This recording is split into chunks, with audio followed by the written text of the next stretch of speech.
You walk into a room and your brain instantly finishes scanning everything. Before a single person speaks, you have already decoded an avoided glance, a forced smile, and a tiny shift in someone's breathing. While outsiders might envy this sharp perception as a superpower, the internal experience is one of a psychological trap with no off switch. Consider a routine afternoon at work. Your boss sends a message at 4 o'clock. Come see me for a minute later. Others see a standard request.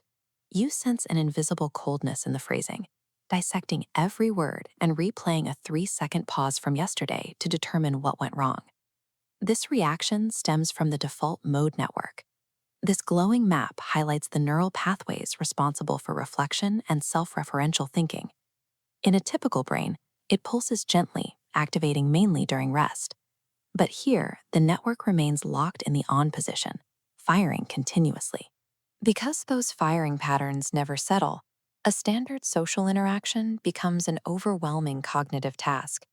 Half of you is nodding and drinking coffee, while the other half is forced to run hidden equations and compare micro details in real time.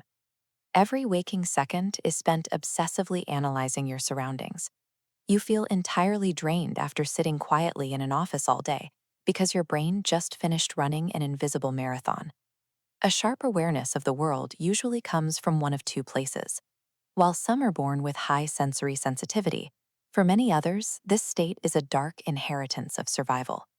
It often begins in a home where the mood of the adults changes like the weather.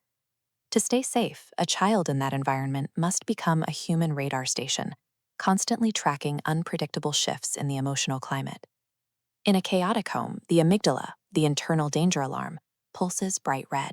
To survive, it branches out, cementing thick neural lines to processing centers. The nervous system wires itself to predict disasters, like knowing by the sound of tires if an adult arrives drunk.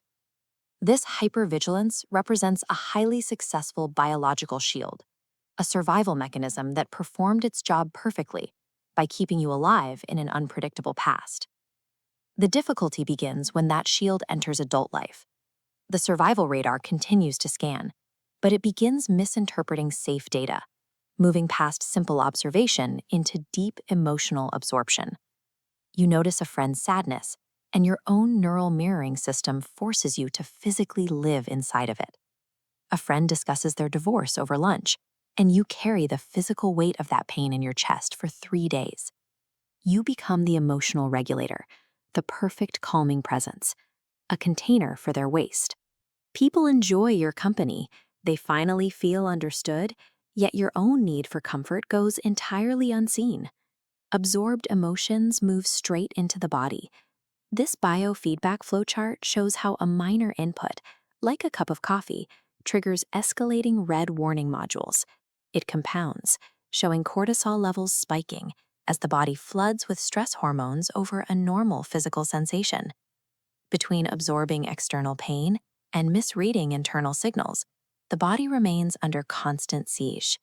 You feel a persistent restlessness even when absolutely nothing is wrong. To restore order, the mind develops one final defense.